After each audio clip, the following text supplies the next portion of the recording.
Oi, pessoal, boa noite. Estamos aqui para a live de número 70 da Jane Austen Lives, um projeto que eu comecei no ano passado, durante a quarentena, e desenvolvi ao longo desses 2 anos, praticamente, podemos contar assim. A Jane Austen Lives foi criada com o objetivo de trazer pesquisadores aqui do Brasil, principalmente, que estão pesquisando sobre literatura de autoria feminina do século XIX, principalmente, incluindo Jane Austen, as irmãs Brontë, Elizabeth Gaskell e, por que não, a gente incluiu também Virginia Woolf. Mas nós temos outros convidados que vão falar de outras coisas tão interessantes quanto foi na semana passada. A nossa convidada de hoje é a Bárbara Soares da Silva, que vai falar com a gente, vai conversar um pouquinho sobre os romances austerianos, sobre a criação do herói, da heroína. Eu acho que vocês vão gostar e sejam todos bem-vindos. Eu queria só dar um recadinho que as nossas lives não estão sendo salvas no YouTube, porque eu tô com um problema de conexão aqui em casa, eu não estou conseguindo baixar estes vídeos que estão salvos aqui no Instagram para poder enviar para o YouTube, mas já isso resolve, espero que amanhã, então nós já teremos as nossas lives também salvas no YouTube. Eu acho que a Bárbara já entrou. Eu queria que vocês dessem as boas-vindas aqui para a Bárbara, que nós vamos ter uma conversa muito especial hoje sobre essa criação de romances, os personagens e a criação do romance. Ei, Bárbara, seja bem-vinda. Olá, boa noite. Boa noite, tudo bem? Tudo bem. Então, eu queria... Bom, essa live, o tema que você escolheu foi sobre uma conversa para a gente ficar bem descontraído, bem à vontade, não é mesmo? É uma coisa bem leve, bem sutil. Eu queria que você se apresentasse, porque o que eu tenho para falar de você aqui é uma mini biografia. Você é graduada em letras, espanhol e inglês e suas respectivas literaturas, especialista em ensino de língua portuguesa, e atualmente você é professora de português e redação na rede diocesana de educação aí no Recife, é isso mesmo? Em Belo Jardim. Perdão. No Agreste de Pernambuco. Já associei Pernambuco com o Recife, me desculpa. Então, você graduou na Universidade de Belo Jardim, na Faculdade de Belo Jardim, né?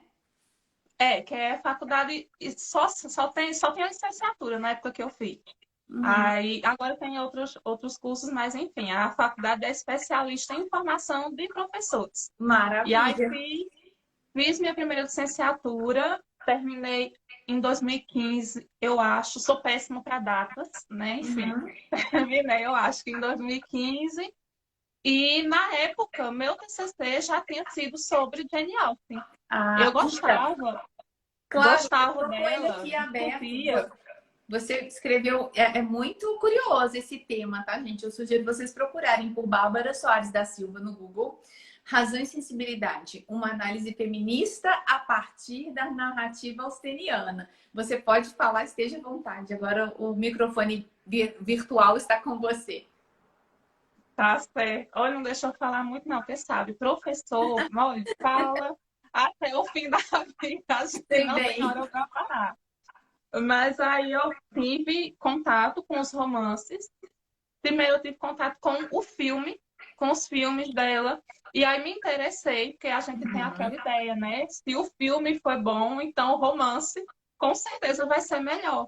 E aí me interessei em procurar, né, para ler e tudo mais. E aí, conversando com uma professora minha, aí a gente começou, né, a trocar ideias e tudo. Ela disse: Bárbara, tu podia fazer teu TCC baseado nisso, e justamente nessa ideia, nesse diálogo entre o cinema e o livro. E aí, meu primeiro TCC da primeira licenciatura foi justamente sobre isso, esse diálogo entre cinema e literatura baseado em um romance específico da Jane.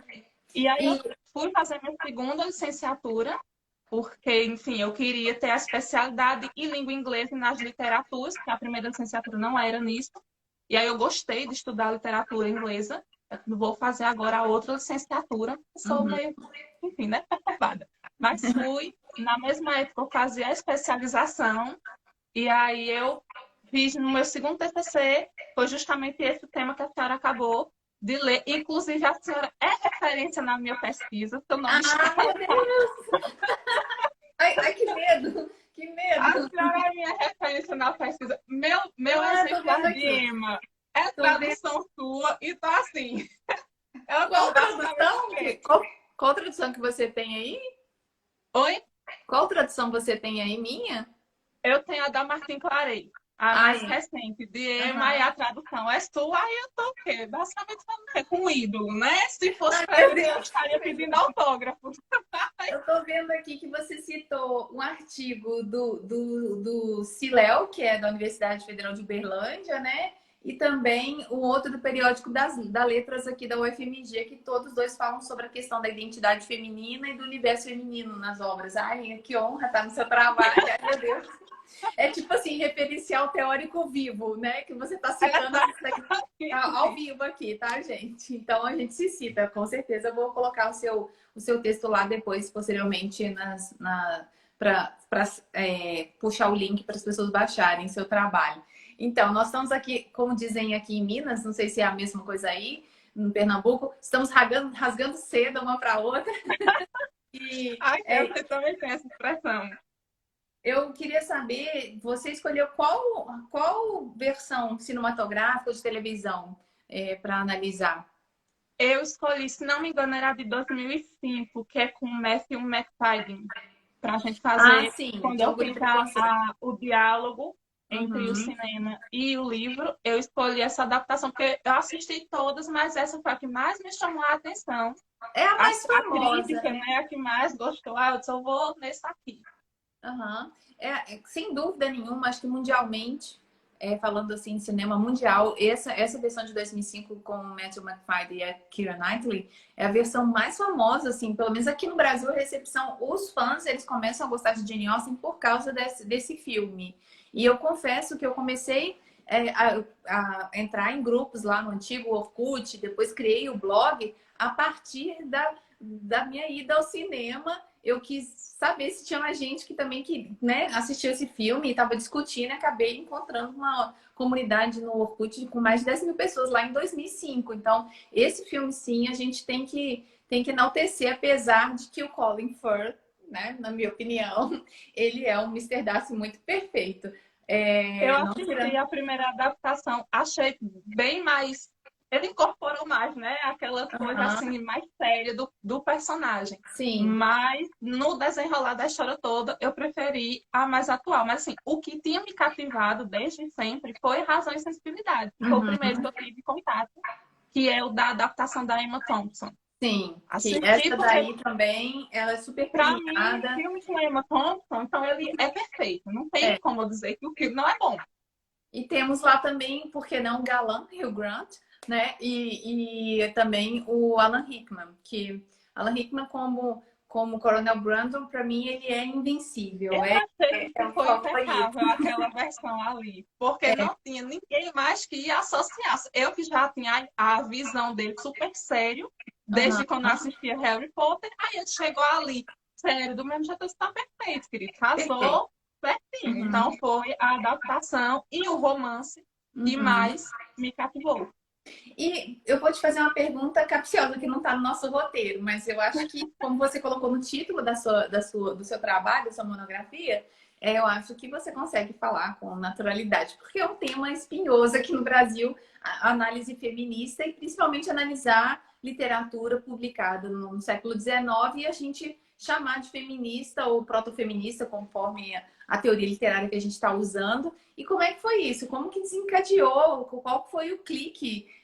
O insight que você teve para trabalhar a obra da Jane Austen sob viés de análise feminista? Na verdade, eu comecei a pensar nisso quando eu comecei a ler Orgulho e Preconceito. E Sim. aí eu pensei, mas minha gente, ela tem uma pegada diferente. Porque como é que ela. Porque eu lembro da Charlotte dizendo, mas eu preciso casar porque eu já tenho 20 e tantos anos.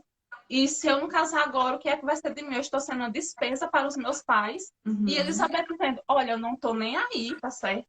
Eu só vou casar com quem eu amar. Se não aparecer, eu também não me importo, tá bom? E é isso. As minhas irmãs que se quiserem casar, que casem. Né? Uhum. E aí eu comecei a perceber que elas tinham um comportamento diferente da época. E aí Verdade. eu comecei a pesquisar como é que era esse comportamento da época. E eu disse, não, vamos fazer uma análise feminista. A minha orientadora disse, Uhum. beleza, vamos lá. Mas você vai ver que não existe essa análise feminista. Eu disse, meu Deus do céu, onde Olha, é que eu estou me que metendo? revolução.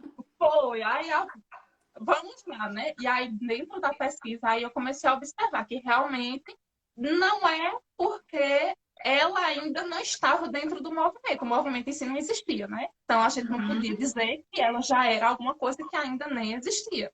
Sim. Mas é como se a mente dela já tivesse, de certa forma, prevendo que aquele comportamento ia se tornar comum, de Uhum. alguma forma, Verdade. né? E Talvez fosse um desejo até inconsciente da Jane Austen e das mulheres, tantas outras da sua época que viam essas injustiças acontecerem, como a falta de acesso à escola, à faculdade, principalmente, né? As mulheres eram só alfabetizadas, a questão da posse, né? De dinheiro, de imóveis, enfim, tem toda uma questão aí que ela envolve milênios, né? De situações que oprimem, que restringem as mulheres para ficar neste lugar mais, sei lá, segundo lugar ou por trás da vida, principalmente é alguma pública. coisa mais limitada que a gente ainda não sabe onde é, mas a gente sabe que é limitado.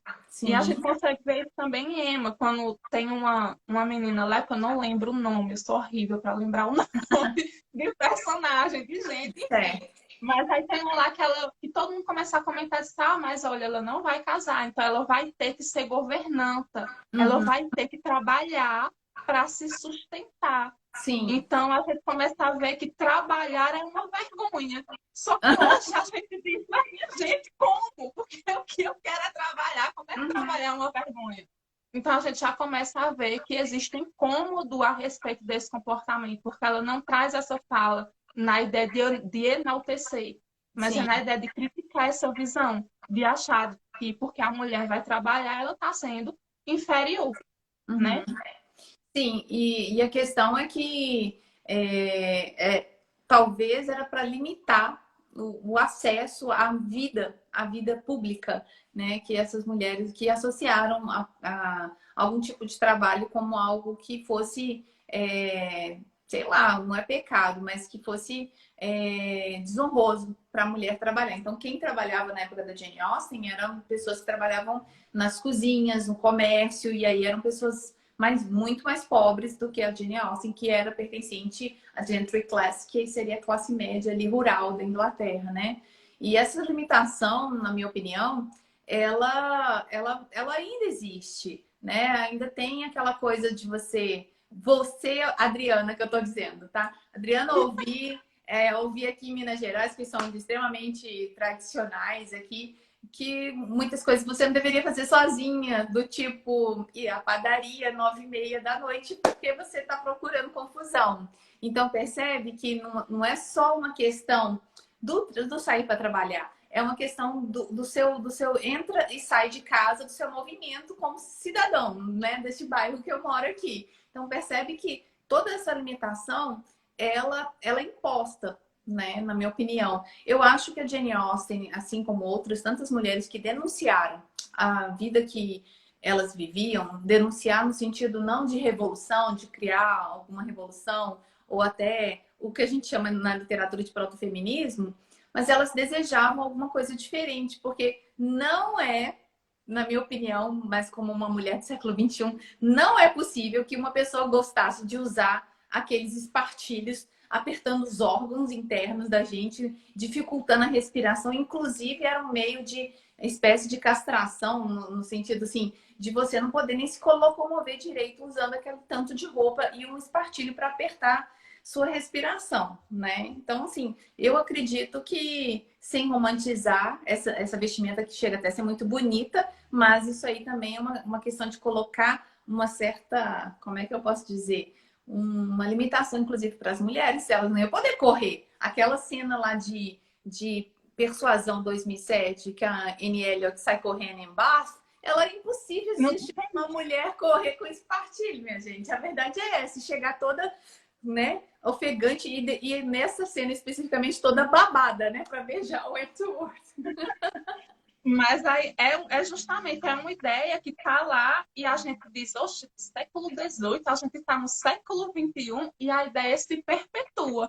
A Sim. ideia do espartilho, ela ainda se perpetua. A gente tem cintas que são vendidas e muito vendidas, inclusive. Né? Então, são coisas que estão ali que a gente pensa que é só estético, mas não é. Uhum. Não.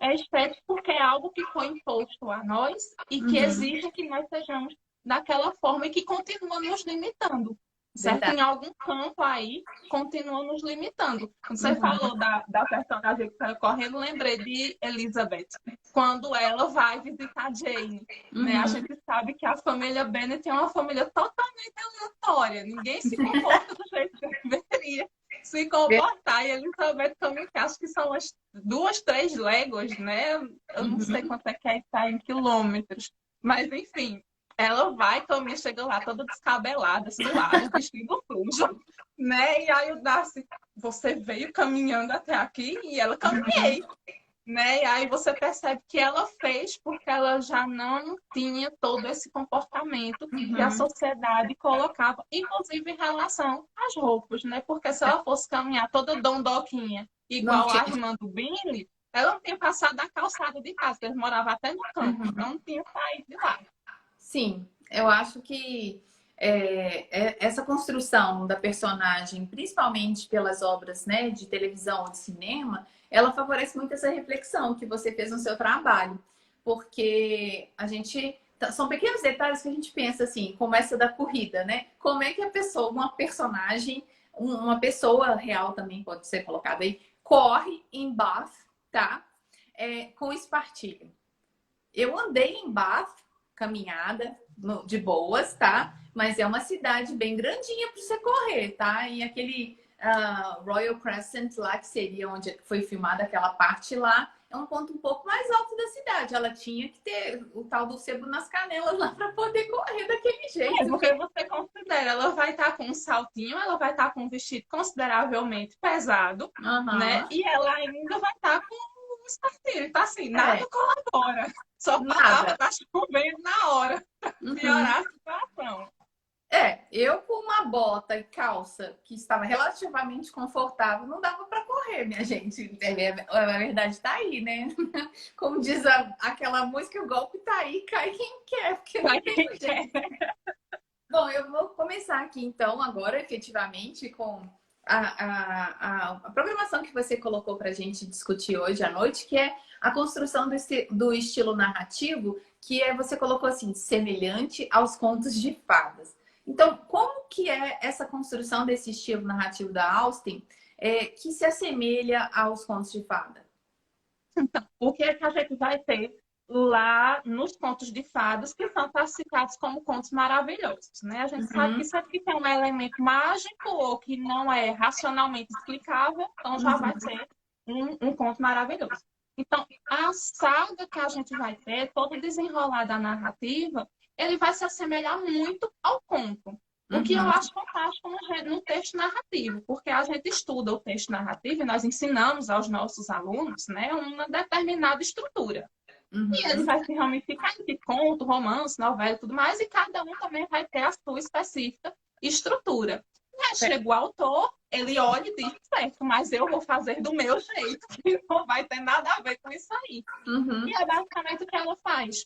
Por quê? Porque ela vai construir os personagens dela. A gente vai ver que nos romances é muito comum a gente ter um bom aprofundamento dos personagens, que a Certo. gente vai chamar de personagens redondos. Uhum. Nos romances austenianos, embora a gente tenha os personagens redondos, a gente não tem esse aprofundamento do Uhum. jeito que se espera num romance. Então, a gente não tem detalhamento físico. A gente não sabe como são os olhos, o nariz, a pele de Uhum. Elizabeth. A gente não Sim. sabe como é Emma nos seus detalhes. Né? A gente não consegue entender isso dos personagens. Uhum. A gente não consegue entender as ideias deles super Uhum. detalhadas, como é comum nos romances. A Sim. gente tem uma apresentação, mas ela é mais sucinta, semelhante aos contos, né? Que o conto é aquela história, aquela narrativa mais sucinta, né? Então, Uhum. pelos personagens, pela própria descrição, a gente já vai ter essa semelhança aos contos de fadas.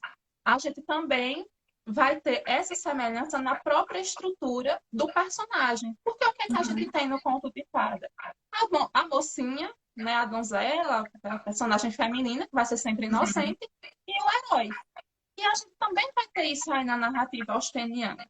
A gente tem a mocinha e tem o suposto herói masculino e a mocinha que também tem hora que ela é mocinha, hora ela é heroína, enfim, né? A gente vai ter essa mistura. E como é que a gente vai conseguir trazer isso bem claramente na nossa narrativa? Por causa dos estereótipos. O que é que a gente tem nas heroínas austenianas? A gente tem umas moças que elas têm um ideal de vida melhor, elas planejam algo, elas são mais pé no chão, elas são inocentes, elas defendem o bem, elas querem o melhor de todo mundo. Vê a bichinha de Emma, quer casar com todo mundo, meu Deus. Ela não quer, mas ela acha que é o melhor para todo mundo, mesmo para ela. Não pode chegar ninguém perto dela que eu digo, mulher, vai arrumar alguém para tu, e te espera. Vamos ali na festa.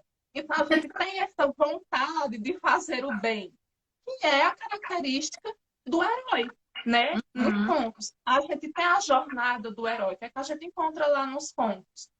O herói, né, ele vai por algum motivo, ele vai ter que sair de casa. Ou alguém que é próximo a ele vai ter que sair de casa e enfrentar uma longa jornada cheia de adversidades.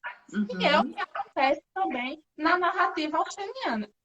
Pode acontecer em outros romances? Pode acontecer em outros romances. A diferença é que em Austen a gente vai ter isso em todos os romances dela. É certo. A gente sabe que alguém vai sair de casa, alguém vai para bar, porque lá vai ter um super baile, todo mundo tem que...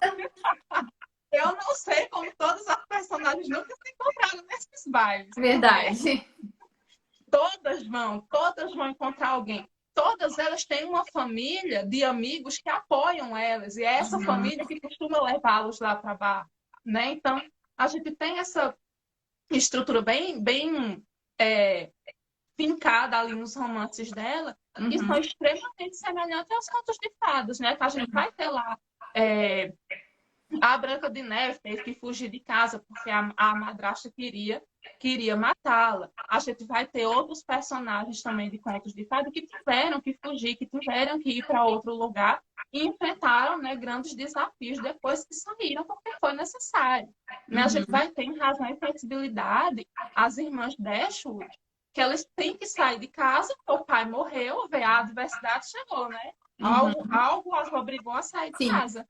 E aí elas pensaram que ia ficar na casa, mas o irmão veio com a esposa Solvina, disse, não, filho, vamos ficar com a casa, bota as pessoas, deixa. E aí a casa que elas eram donas passaram a ser hóspedes, e aí a mãe ficou revoltada, todo mundo se estressou, vamos embora.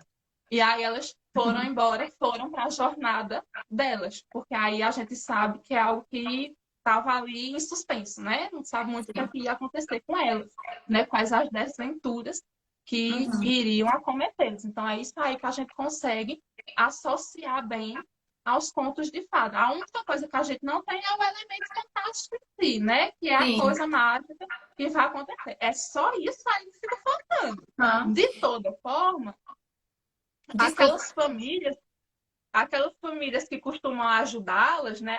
Vamos passar um tempo fora, você precisa ver gente, conhecer pessoas, não sei o quê.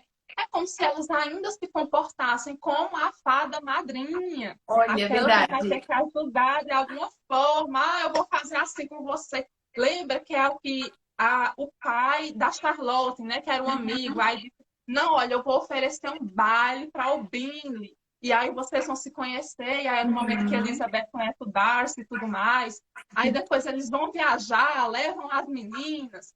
Então, né, que ela vai viajar, ela vai ver a casa do Darcy. Então, bem, são as pessoas que vão funcionar como a rainha, né? Não é o elemento mágico em si, mas funciona como se fosse. Eu não sei vocês, gente, mas eu tô adorando, porque eu já comecei a pensar assim, lá em Abadia de Nottingham, a gente tem um elemento que é o insólito, né, da literatura, que é a Jane faz uma paródia aí dos romances góticos, então tem o elemento do insólito aí, que seria a surpresa que Catherine, ela imagina que está acontecendo um trem, né, um plot twist bem louco assim na história e na verdade não é nada daquilo. E tem as pessoas que fazem realmente essas personagens saírem do lugar comum, como foi o caso da Catherine Morland em Abadia de Nottingham, que ela tem que sair da casa dela para ir para baixo, que é lá que acontecem as coisas, né? Que ela descobre, inclusive, depois, quando ela vai lá para a abadia, que ela acha que é uma coisa surreal, sobrenatural. Então a gente tem esse movimento, sim, né? De pessoas que são como se fossem as fadas madrinhas, né? Que levam essas personagens para outras circunstâncias. Agora, eu acho, tentando associar aí com, com o conto de fada, nós temos a gata borralheira, que é lá em Mansfield Park, né? A Fanny Price. Total, gata borralheira. Exatamente. Né? Ela tem que sair de casa, vai para outra casa. Lembra que até, eu acho que é ela, né? Que a mãe dela trabalha, vamos tirar ela dessa situação. Então, vê, né? Vamos fazer uma transformação na vida dela. E aí ela vai para outro lugar, ela é criada lá com todos eles. Eu acho que a única que não passa pela transformação é a Emma, né? Porque ela se recusa a tudo. Vamos, Emma. Ela diz, não. Não vou para lugar nenhum, não gosto de viajar, vou ficar na minha casa. Eu tô doente. Ela não vai para lugar nenhum. O processo de transformação dela não precisa de fato acontecer para ela sair, né? Ela se locomover. Ela é como se fosse assim, as pessoas é que vão até ela, mas aí as pessoas, principalmente o Mr. Knightley lá, que ele é o cara que em inglês eles falam lecture her, que ele tá sempre corrigindo, sempre dando uma direção ali, porque ela é bem perdida, querendo casar todo mundo, né? Mas tem uma coisa muito interessante, eu acho, na Emma, que não é só cabecinha de vento querendo casar todo mundo. É porque ela tem a comodidade de ter a herança do pai. E ela sabe que mulher sem dinheiro não sobrevive, né? Então, eu acho que neste sentido aí, as pessoas que vêm para poder como é que fala? Armar as discussões que a gente tem no livro, no Emma, são pessoas que não são as fadas madrinhas, mas são, sei lá, bruxa má do oeste em alguma circunstância, tipo o Mágico de Oz, né? Alguém que vai lá e dá o beliscão na Emma para poder falar assim, olha, acorda aí que tá viajando demais, né? Para ela poder não crescer. É bem assim. Eu acho que é ele que mais faz com que ela bote os pés no chão, né? Que ela deixe de imaginar coisas e tem que se situar mais na história. É interessante porque a senhora tinha falado que ela pensa, não, eu sou mulher, eu tenho que ter dinheiro para ser alguma coisa, mas ela tem já uma estratégia armada, porque ela sabe que o pai morrendo, ela não vai ficar com dinheiro. Quem vai ficar com dinheiro é o cunhado, mas já está tudo acertado, porque o cunhado vai deixar ela morando na casa para cuidar da casa, né? E vai ter uma renda já fixa para ela manter o status. Então já está tudo organizado. Ela já pensa, né? Então já está tudo organizado aqui em família, eu não preciso de mais ninguém. Eu acho que ela é a personagem que se casou e tipo, não ia fazer diferença nenhuma. Ela realmente ela que não ia fazer diferença. Não. Em todas as outras, o cônjuge fez alguma diferença, né? Elas ficaram mais ricas. Sim, mas elevação social. Emma casou com a pessoa. As outras casaram com a pessoa e com o dinheiro. É o brinde, né?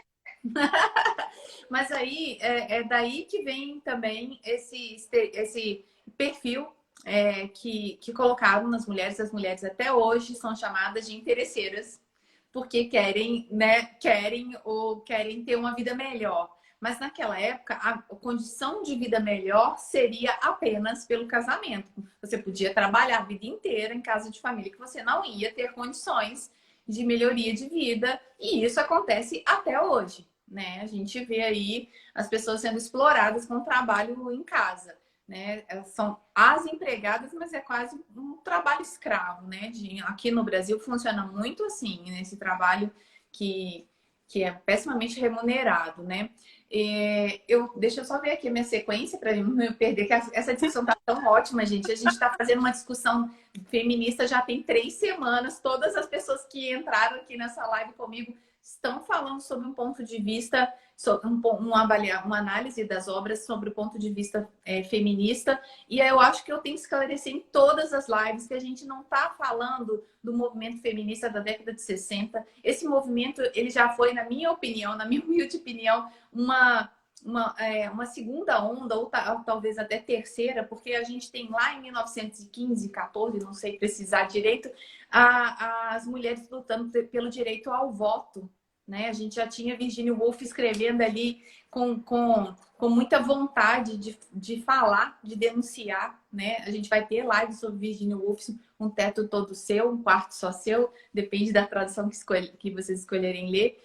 E tudo cai para essa questão que nesta semana, bom, a gente está na terça, então isso já vem de antes, mas é repetidamente a questão do abuso, a questão da agressão física com as mulheres. Então, o feminismo, minha gente, que eu defendo aqui, acho que a Bárbara, que eu conheço muito pouco também, defende, é o direito de igualdade. É o direito de você andar na rua e ir na padaria 9h30 da noite sem ser importunada, porque você é só mulher. 9h30, 10, independente da hora. Independentemente, você está no ponto de ônibus voltando da faculdade de manhã, pode ser de manhã, 5 horas da manhã, madrugada, ou à noite, né? Que ainda a gente persiste esse tipo de assédio, né? Então, esse é o protofeminismo que eu entendo na obra da Austen como uma mulher que falava das coisas de mulheres, que ela vivenciava, ou não, que ela via especificamente. E é isso que a gente tenta lutar enquanto bandeira aí de mulheres, né? Uma segura a mão da outra e ninguém solta a mão de ninguém. Né? Nessa pegada. Você falou aqui da construção das heroínas baseada no conceito de herói dos contos de fadas. E também tem a questão, acho que é um terceiro tópico isso daí.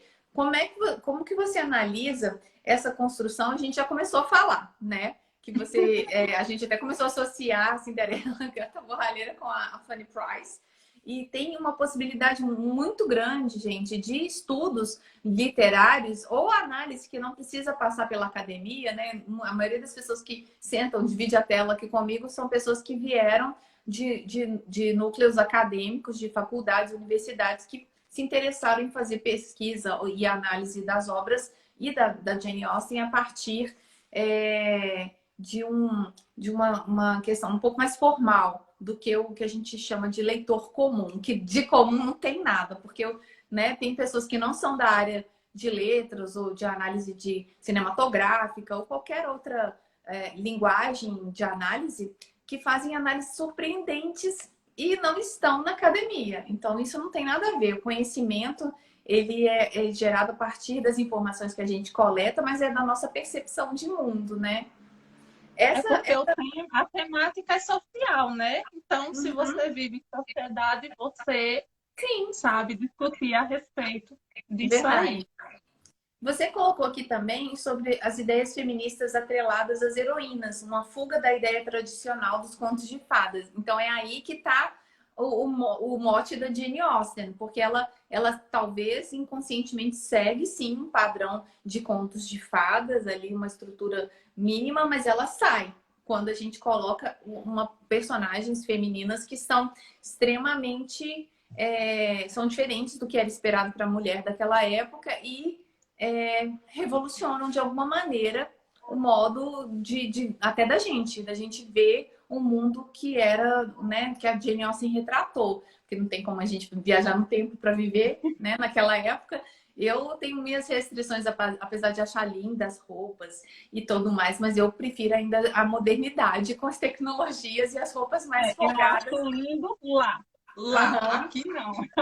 Vivenciar na casa da Jane Austen, por exemplo, em Chawton, é muito bonitinho de se ver, mas você vê a cozinha lá, minha gente, fogão a lenha, não é uma coisa muito romântica de se ver, não, tá? E a Jane Austen não tinha empregados, assim, né? Talvez tivesse um ou duas ajudantes lá na casa da mãe dela. Então, assim, a vida era mais complicada. Ainda tinha que seguir um tanto de protocolo de comportamento na rua, porque você não podia perder a cair na boca do povo, né? Então, jamais podia conversar com um rapaz, né? em público se não tivesse um chaperone, se não tivesse uma pessoa para te acompanhar. São coisas pequenas, mas que isso faz diferença, né? Essa construção, essas ideias feministas, o que que você pode falar, assim, de modo resumido, que você percebeu como ideias feministas nessas atreladas às personagens? De modo resumido, vamos tentar resumir. Vê Isso. só. O que é que a gente vai entender de um herói baseado nos contos de fadas, certo? A gente vai ter que entender o que é o papel do herói. Então, o herói é aquele indivíduo que ele vai chegar lá com uma qualidade extraordinária, né? E ele vai conseguir resolver os problemas, certo? Ele vai ter uma sagacidade, né? Ele vai trabalhar ali com ideias, ou a mente, ou o físico, né? Alguma coisa ali que, né, exagera, extrapola. Sim. E ele consegue resolver as coisas ao redor dele.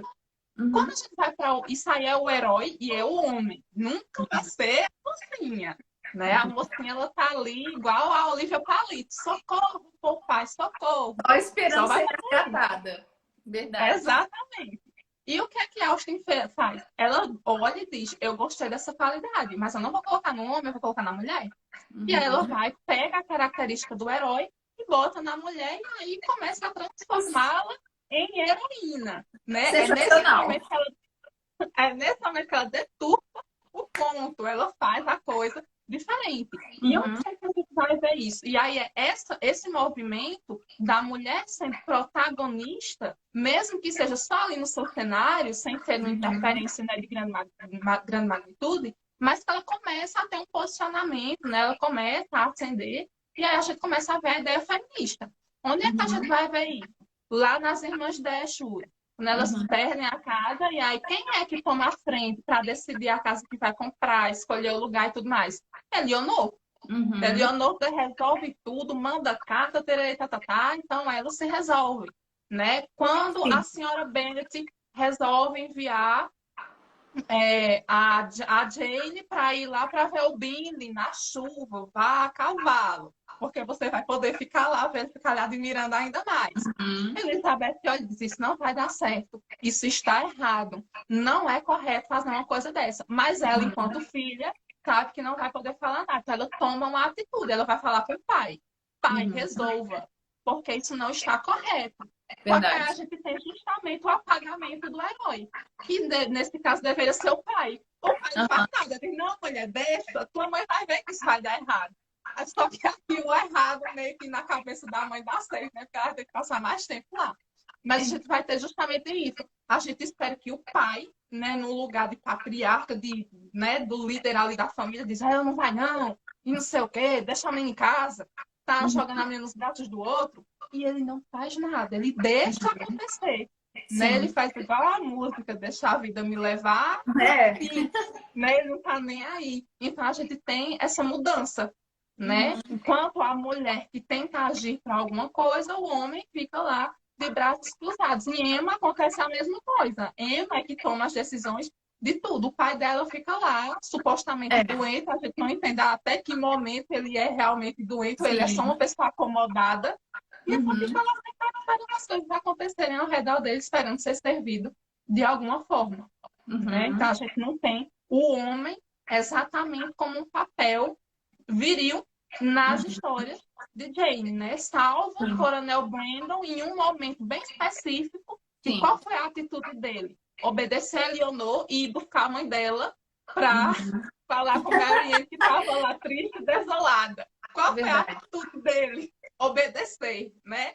A mesma coisa Darcy. Quando é que Darcy toma uma atitude de herói? Quando ele vai ajudar a irmã, né, com o Willoughby, aí diz, não, com o Will, aliás, ele diz, não, vou dar um dinheiro aqui, ele vai casar com ela agora, não vai fazer com ela o que ele planejou fazer com a minha irmã. Exatamente. Né? E é o momento em que ele meio que tem, olha, eu posso ser um herói, mas ele só fica naquele, eu posso ser, eu não sou. Querer não é poder. E aí continua ainda no olhar da mulher. E isso aí não é uma questão, creio eu, de incapacidade do personagem, se ele fosse uma pessoa real. É a Jane que limitou a atuação dele propositalmente, para ela poder dar palco para essas mulheres, para essas personagens, né? as mulheres. A gente sabe que ele tem a capacidade. Lembra quando ele foi apresentado para a gente, acho que lá no capítulo 5? Uhum. Por que foi o capítulo que ele foi apresentado? Não sei dizer, mas enfim. Também vou saber. Ele foi apresentado para a gente, o que é que ele era? Ele era o mais bonito, o mais rico, o mais alto, o mais inteligente. Não importa o que os outros fossem, ele era mais. Ele era então, mais. capacidade ele tinha, né? Só que aí Jenny disse, não, guarda sua capacidade que eu vou aqui dar os holofotes para outra pessoa. É tipo isso, quem manda nesse bagulho todo aqui são as mulheres, elas que vão botar para quebrar essa história. Apesar de, em quase todos os livros, as personagens da Jane Austen, acho que todos, elas sofrem por um processo de educação ali para poder ter um crescimento, né, sentimental ali, para poder ter um crescimento de mente também, para que acontecem as coisas, o desenrolar da história, para que elas evoluam, né? Porque senão também, do jeito que começou, elas iam ficar. Então, não faz sentido eu contar essa história. Então, para isso que teve que acontecer algumas repercussões, algumas coisas diferentes nas histórias da Jane Austen, para que essas mulheres tomassem as ferramentas que tinham às suas mãos ali, em cada romance, elas têm atitudes diferentes, para poder mudar esse curso da história, para poder tomar as rédeas mesmo da vida delas, né? E isso é assim, eu vi que a Ellen, que já participou aqui de live com a gente, ela comentou que já tinha feito uma análise de Cinderela da Fanny Price, mas nunca tinha chegado num nível aí de discussão que você levantou, né, de raciocínio. Eu tô achando fantástico, porque todas essas lives são ótimos motivos para você crescer, né, enquanto leitor, principalmente leitor crítico, não necessariamente se tornar um especialista em Jane Austen, mas é possível também. Eu acho curioso que fazer um comentário aqui da minha vida particular. Alguém me perguntou como que eu conseguia fazer tantas lives. Hoje é a 70ª live da Jane Austen que eu estou fazendo para o IG aqui de Jane Austen Brasil, fora os outros canais que eu já participei. Como que você tem tanto assunto assim da Jane Austen? É tipo isso, cara. Conto de fada, Jane Austen. Peraí, isso dá liga. Vamos ver aqui, vamos começar a discutir isso. São coisas bem sutis. Por exemplo, outro dia eu vi os animais em Jane Austen. Meu Deus, como é que é isso, animais em Jane Austen? Eu nunca parei para ver as citações de animais. Lógico que eu sei que tem os cachorrinhos da raça Pug, né? Que principalmente Mansfield Park era o companheiro lá da Madame. Que também fugiu o nome agora da senhora Bertram. Mas, percebe? Animal, Jane Austen. Como é que eu vou casar essa história? Vamos observar como é que ela apresenta os animais na obra. E é uma coisa assim, Cláudia, poxa, mas para quê? Para poder mostrar também outras sensibilidades, outros comportamentos dos personagens que têm esses animais, né? Não é só para, por exemplo, para cavalgar que serve cavalo, né? Aí no caso não é um pet, né? Um bichinho de estimação, mas também acaba sendo um animal muito querido. Nossa, eu tô assim, puxa, que maravilha essa discussão, porque são muitas ideias que você planta e no TCC que você pode desenvolver isso, várias pesquisas, né? Assim, fica a dica aí para você. A ideia do cavalo, agora que a senhora falou, né? E aí a ideia do cavalo é justamente isso. Onde é que o herói aparece nos contos de fadas? Oxe, não tá nos cavalos, não. E Sim. quem é que gosta de cavalgar nos romances austenianos? A mulher. Gente que tem cavalo, Hel Bingley. A outra que gosta de cavalgar todas as manhãs para poder respirar melhor. Né? Outra que tem um monte de cavalo em casa guardado. Na hora que ela quiser, ema. Na hora que ela quiser, ela usa. Né? Então, elas assumem ali o papel de heróis, né? E aí Que elas têm todas maravilha! as características aí. Até o alazão. Elas têm, só não sei dizer se estão brancos, porque a gente não chega nessa descrição aí de A alto, gente não tá? chega nesse nível. Fica no imaginário. Verdade. Agora, veja bem, eu te dei uma dica, uma palavra, animal. Desenvolva o tema animal dentro da obra da Jane Austen. No flash, você já começou a falar dos cavalos, percebe? Então, minha gente, essa discussão, ela não acaba. Ela só acaba quando você para de falar de Jane Austen, que é quase impossível. Eu particularmente, estou falando de Jane Austen há 13 anos. E é assim, eu tô aqui, olha, meu Deus, agora tem essa temática aí do viés dos contos de fadas, mas fazendo um contraponto com análise feminista. Meu Deus, é muita coisa bacana. Você quer viver analisando o romance da Jane Austen sob diferentes perspectivas e vieses, né? Porque, ufa, nossa, tô empolgada. Obrigada por essa noite.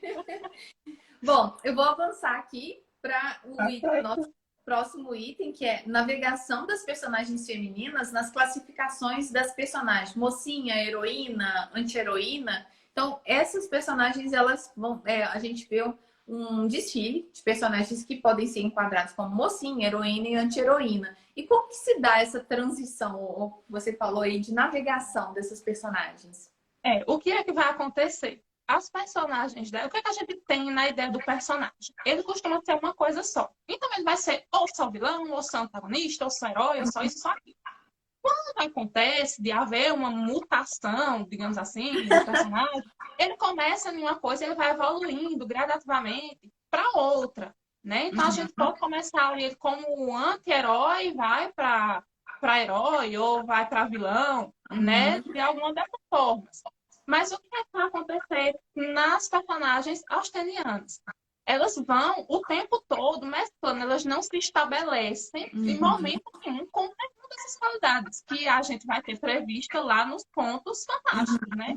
Então, Verdade. elas podem até começar como donzelas, né? Como a mocinha, aquela coisa, né? Inocente, pura, né? Simples, né? Mais simplória, mais meiga. E aí, com o desenrolar da trama, a gente começa a perceber que ela vai tomando mais atitude, né? Ela vai se impondo mais, e aí ela começa a ter uma característica de heroína. Mas aí é Verdade. onde a gente pensa, ela vai ser heroína para quem? Porque, veja, para mim, que conheço o movimento feminista, conheço os ideais, para mim ela é uma heroína. Agora, vamos pensar na galera lá daquela época que achava totalmente estranho ver uma mulher que estava dizendo eu não quero casar de jeito nenhum. Eu não estou nem aí para isso, uma ema da vida. E ver uma mulher que diz, mas eu não me importo em trabalhar como governanta, sabendo que naquela época não era interessante a mulher trabalhar. Então, para elas, naquela época, para quem lia, ela poderia não se comportar como uma heroína, ela poderia se comportar como uma anti-heroína.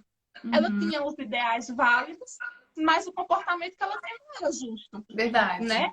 Ela poderia ter o ideal de certo, você pode não estar interessada em construir uma família, mas você vai ter que casar de qualquer jeito. E aí o fato dela bater o pé e dizer que não, vai transformá-la para o leitor daquela época em uma anti-heroína, certo? Sim. Ou em alguns momentos, até para nós mesmos leitores, em alguns momentos ela vai ter ali um comportamento que não condiz com nada. Vê quando a Elizabeth fica lá revoltadíssima com o Darcy, porque ele simplesmente não gostou da família dela, porque a família dela é bem mundiça. E ele não gostou e ela ficou revoltadíssima e criticou e tudo mais. Então a gente percebe que não é o papel da heroína, porque o herói ele nunca briga com ninguém, né? Ele sempre tenta resolver tudo com paz e tranquilidade, né? Vai ali para coisas mais racionais. A donzela também ela não briga, porque ela acata tudo, né? O papel dela não é reclamar, né? É tentar achar um meio termo. Sim. Então a gente percebe que a personagem ela acaba não se encaixando mais em nada. Então ela funciona como alguém que tem uma ideia válida, seria justo ela estar zangada, mas não seria justo ela brigar com ele. Porque ele também tinha o ponto de vista dele. E se a gente pensar bem, assim, a família dela era meio complicada mesmo. Então, que depois ela percebe, realmente, esse povo aqui é complicado. Então, Verdade. esse comportamento dela faz com que ela se transforme por algumas páginas em uma heroína. Então, elas vão oscilando na narrativa inteira. Elas não se estabelecem como uma coisa só. Né? E Elas o não que é têm um mais processo de incrível, crescimento e fim. desculpa, o mais incrível disso tudo, com essa sua análise dessa navegação, elas começam de um jeito, avançam para outro e terminam de outro, e vai mudando sempre as funções ou essas características aí de mocinha, heroína e anti-heroína. Que aí eu acho que também é uma revolução da Jane Austen e ela se afasta completamente dos contos de fadas nesse momento, porque não é uma coisa fabricada, pronta ali, são seres humanos que ela retrata, né, com defeitos e qualidades e que estão em constante mudança. Então, olha, gente, a genialidade dessa mulher, porque quando a gente analisa as obras da Austen sob qualquer perspectiva, a gente começa a pensar assim, meu Deus, mas como que é isso? Essa amplitude de ideias, de personagens também, mas eu acho que é mais as ideias que ela coloca em cada história, em cada personagem, assim, que eu acho que é como se fosse um leque de opções, assim, que parece que ela abria assim, vou pegar essa cartinha aqui, vou desenvolver uma personagem com essas características, Parecia que sabe? ela sorteava no palitinho, né? O que sair Não aqui é? eu vou juntar em um personagem. Eu acho que a complexidade dela, nessa construção da personagem da mulher, é que estabiliza a narrativa dela como realmente um romance. A complexidade vem daí. Porque o que é que a gente tem do romance? Vai ser complexo porque a gente tem detalhamentos minuciosos de personagens, de lugares, de situações. Perceba que no romance australiano a gente não sabe como é a casa de ninguém. A gente sabe que tem parede, tem cadeira, enfim. Sim, Não sabe de mais nada. Se é confortável, se não é, a gente não sabe. Em outros romances saberíamos, sim. né? De outros autores, nós conseguiríamos saber. No dela, a gente não tem isso. O foco é justamente nessa maleabilidade dos personagens, que a gente até Uhum. consegue encontrar em outros escritos, né, de outros autores, mas que nela é muito específica, e você vai conseguir encontrar em todos os personagens, né? Então parece que realmente faz parte da estilística dela, né? O estilo Sim. dela como autora, isso aí. Uhum. E aí a gente vai conseguir encontrar em todos os personagens. Que eu, quando li os romances de Austen, eu terminei um e fui pro outro, terminei um e fui pro Uhum. outro. Então, meio que eu confundo um pouco as histórias. Mas aí Eu é isso acho que a gente vai conseguir. a gente não precisa ter uma linearidade de leitura ou um sequenciamento. E eu achei uma coisa importante que você falou que eu esqueci de comentar lá atrás, que você se espantou como que essas personagens nunca se encontraram em Londres ou em Bath, né? E a gente tem essa versão brasileira das obras da Jane Austen para uma novela, que foi Orgulho e Paixão, que as personagens se encontram. Elas se encontram no Brasil, né, na época da riqueza lá do café, no início do século XIX, XX, né? Mais ou menos ali. Final do século XIX e início do século Isso. XX. Acho que pulou um século para elas poderem se encontrar. Se encontrar aí no Brasil, fantástico isso. E essa obra da produção aqui da Globo, ela também é muito rica. É lógico que a gente queria uma produção toda incrementada com roupas de época e personagens que conduzissem mais ou menos parecido, fiel à obra. Mas lembrando novamente, minha gente, que nenhum filme, nenhuma adaptação de cinema, de streaming ou de YouTube vai ser fiel à obra, porque é um recorte, uma visão de quem está fazendo a direção, escrevendo roteiro, para poder fazer aquilo funcionar e vender, porque também tem que vender, né? Não é igual, não vai ser idêntico como a gente quer e nem deve. Porque se for idêntico, é cópia. E a gente não quer uma cópia, a gente quer uma coisa E não diferente, é dá para outra fazer. vivência. É um diálogo, é como eu tinha feito lá no meu primeiro TCC, é um diálogo. O filme ele vai conversar com elementos bem específicos do livro. Até porque cada um que lê tem um entendimento, então, né, tem um olhar, uma perspectiva. Então, o roteirista, o cineasta também tiveram a perspectiva deles e colocaram lá no filme. A gente não tem dinheiro para fazer um filme, tem que botar no Olha, eu acho que a gente tem que apreciar. A verdade é essa, acho que a gente tem que apreciar. Essa última produção que está sendo rodada agora pela Netflix com a Dakota Johnson, eu fiquei assim, mas que sem sal essa moça, porque a minha visão dessa moça, infelizmente, era 50 tons de cinza, que eu não achei, assim, que era uma escolha, assim, porque eu também não a conhecia, né? Assim, eu não lembro de ter visto ela em outros filmes. Mas aí, quando eu comecei a ver as publicações das cenas, dos bastidores, dela como Anne Elliot, eu falei, meu Deus, como é que nunca pensaram nisso antes, né? Assim, ela não precisa ser uma Anne Elliot apagada. Essa moça é muito vivaz, inclusive, assim, né? Pra mim, os olhos dela são o que mais marca, assim, nos traços do rosto dela. Eu tô, assim, doida pra ver como que ela vai fazer a Anne Elliot. E não vai ser aquela heroína bobinha ou a corredora lá da versão de 2007. Que a gente acha que ela é mais bobinha, apagadinha, né? Por causa da atriz, assim, que talvez não tinha tanta A gente aqui no Brasil não conhecia tanto aquela atriz que fez a versão de 2007. Então a gente precisava de uma Anne Elliot assim com mais poder para levar o povo, se fosse possível, né, aos cinemas, como foi a Keira Knightley, porque a escolha da Keira Knightley naquela época foi para vender o filme. Mas é justamente isso. Quando a gente traz o filme para adaptação, a ideia é que algum ator traga algo de mais Sim. impactante ao personagem, além do que o personagem já é, né? E aí, provavelmente, vai ser interessante essa adaptação. Enfim, vai ser válida de alguma forma para a gente olhar e analisar e tudo mais. Uhum. Eu vou adiantar um pouco, assim, correr para o último tópico, porque até então o Instagram não está deletando, como é que fala? Encerrando a conexão com 1 hora de live. Mas nós já estamos em 55 minutos. A última coisa que eu queria que você falasse, por causa do tempo, tá, gente? Senão a gente vai. É sobre o sutil apagamento do herói. Nesse sentido aí, existe realmente um apagamento do herói para que as personagens, as mulheres se sobressaiam na história, não é isso que você quis dizer com esse apagamento? Exatamente. O apagamento ele vai existir, certo? Mas a gente consegue ainda entender quem é que é o herói. A gente consegue, acho que a gente consegue ter ainda uma heroína e um herói. A gente não tem a mocinha, a gente tem uma heroína e um herói. A gente consegue entender quem ele é, a gente sabe que ele é importante, né? A gente vai ter. Em todos os romances a gente tem, né?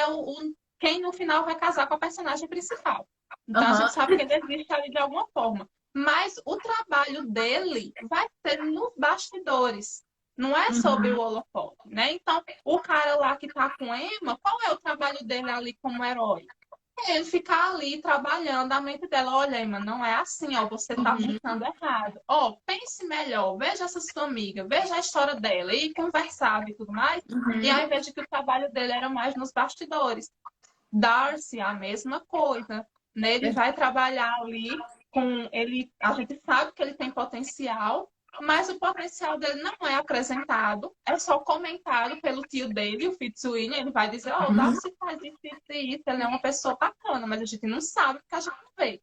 A gente só consegue ver quando ele ajuda a irmã de Elizabeth, né? Mas assim, é uma representação minúscula do que no início foi apresentado a gente como todas as capacidades dele, né? O Coronel Brandon, a mesma coisa, né? A gente sabe que ele tem a vontade de fazer, né? Ele tem as características do bem, que são características do herói. Só que ele não faz, né? Ele fica ali esperando a mulher dar a hora de dizer: agora é a hora de você aparecer. Você aparece durante esses 10 segundos e depois você sai de volta. Foi e aí é o momento para ele, corre. Ele vai ter o momento dele de aparecer, mas depois ele sai. Em Persuasão, a mesma coisa, né? A gente sabe que ele é importante para ela, né? Ele voltou, a gente vê como ele é importante, como ele é bom, como ele é generoso, como ele é amigo, mas ele não faz nada. Elas só estão ali existindo, a gente sabe todas as qualidades que ele tem, que se caracterizam como qualidades de herói, mas ele não exerce nenhuma, porque o foco está nela. Né? Então a gente sabe que eles existem, mas eles estão ali como coadjuvante. Ele é um herói coadjuvante, é como se fosse o substituto do herói. Sim. Ele não faz muita coisa. E veja que coisa interessante, gente. O nosso tempo está acabando, mas a quantidade de informação que a Bárbara nos trouxe para a gente poder refletir e reler as obras da Jane Austen, ou repensar as obras da Jane Austen com esse tanto de tópicos, né? Herói, mocinha, heroína, o apagamento do herói para poder ter o empoderamento dessas mulheres ali, para elas terem voz e terem lugar de fala naquele momento, né? Das suas histórias de vida. E olha como que esses tópicos todos estão linkados, não com conto de fada, mas com uma realidade, né? A Jane Austen era uma escritora do realismo inglês, uma realidade e também mostrando a situação dessas mulheres. Não era a questão, por exemplo, de um conto de fadas, onde a personagem ela sofre as amarguras lá e de repente é salva por um cara. Não, elas são salvas por elas mesmas, pelas opções as decisões que elas tomaram, né? E entre elas, uma delas era casar por amor, que era algo que não era pensado para aquela época, não era algo que se almejava, ter um casamento por amor, sim, um casamento vantajoso, né? E eu tenho por mim, durante a sua fala, que a Jane Austen, ao escrever sobre Emma, quando ela disse que seria uma personagem que talvez ninguém, a não ser ela, iria gostar, porque a Emma, ela quebra com essa expectativa. Ah, é uma personagem. Ah, mas ela é rica, então vai ter o vestibular de pretendentes. Podia ter sido uma história só sobre um monte de pretendentes que a Emma Woodhouse teria. Mas não, é o contrário. Ela desiste do casamento, ela não precisa casar e ela vai tentar, mesmo que seja de uma forma bem atropelada, estranha, vai tentar salvar a vida das outras pessoas. Oi? Bem tortuosa, né? Os Tortuosa. caminhos Mas que ela toma. tenta salvar as mulheres pelo casamento, porque era a opção que se tinha naquela época de ascensão social ou manutenção social, porque senão aconteceria o que aconteceu com a própria Jane Austen e a irmã Cassandra. Elas tiveram que ir para um chalé que o irmão tinha e elas eram cuidadas por esses homens da família, né? Mesmo a Jane Austen escrevendo. E aí existe toda uma questão de publicação da Jane Austen e de falta de reconhecimento do brilhantismo dela naquela época, porque entendia-se que mulher não tem muito o que falar. Hoje em dia, agora, durante a pandemia, eu ouvi que tem gente escrevendo, que ousadia, mulher escrevendo conto, crônica do dia a dia pandêmico. Quem que vai querer ler isso? Mas elas estão escrevendo e elas estão sendo lidas, estão sendo divulgadas. É uma das coisas que a gente está fazendo aqui, né? Porque o mais a gente tem a fazer é falar, né? Porque é o que mais a gente hoje tem muita coisa que a gente vê, que a gente faz. Então a gente fala, né? A gente compartilha. Então a gente tem que abrir portas para poder fazer essa conexão aqui com a Austen ou com qualquer escritora mais, né, do século XIX com a nossa realidade, porque tá aí, tá tudo muito existe sim uma ligação, né, com o que elas viviam, que era uma espécie de sufocamento. Jane Austen não podia escrever porque ela era filha de um reverendo. Como é que ia passar a família ia passar vergonha? Hoje ainda se discute o que a mulher tem para dizer. Olha só, as mulheres estão em todas as esferas sociais. Lógico que a remuneração é diferente, mas neste caso especificamente não entra na história. O que entra, na minha opinião, elas têm que ser ouvidas, principalmente as minorias, principalmente as mulheres negras que escrevem e não são publicadas, e toda essa conjunção que a gente tem, todo esse contexto que a gente tem aqui no Brasil. Então, eu não posso deixar de te agradecer por tantos insights, sabe? Porque eu que agradeço. Está sendo maravilhoso isso. Eu queria sugerir para vocês, Bárbara Soares da Silva, Razão e Sensibilidade, uma análise feminista a partir da narrativa austeniana, que é a sua monografia, que está disponível na internet. Foi a partir dela que eu te conheci. Então, tá lá no site Universia, e eu não sei se está no repositório lá da biblioteca da sua faculdade, né, onde você graduou. Mas é fácil de achar, porque eu encontrei facilmente. Então, fica essa dica. Eu queria te agradecer e estou aqui, a Jane Austen Brasil está de portas abertas para você fazer outras lives com a gente e falar dessas coisas fantásticas que não tem como isso agregar tudo numa pessoa só. Por isso que a gente tem que ter todo mundo dar a mão para as pesquisadoras e pesquisadores do Brasil para poder falar. Queria deixar a palavra com você. Eu que agradeço pela oportunidade de participar, né? Agora que é a minha referência, meu Deus do céu. Meu Deus! Mulher, se fosse presencial, eu tava pedindo autógrafo. Pode ter certeza. Já estava com o meu livro. E eu tava testando. Foi um prazer. Ainda bem que eu não errei nada, né? Mas se eu tivesse errado, eu seria consertava. Fantástico. Eu estava testando a luz hoje antes de começar contigo e eu peguei o último livro, né, que eu traduzi, que tem aqui, porque tá tudo encaixotado por causa da minha mudança, e fiz umas fotos assim, e parará, e tipo assim, olha só, nem sabia que você tinha usado os meus textos acadêmicos lá na sua monografia.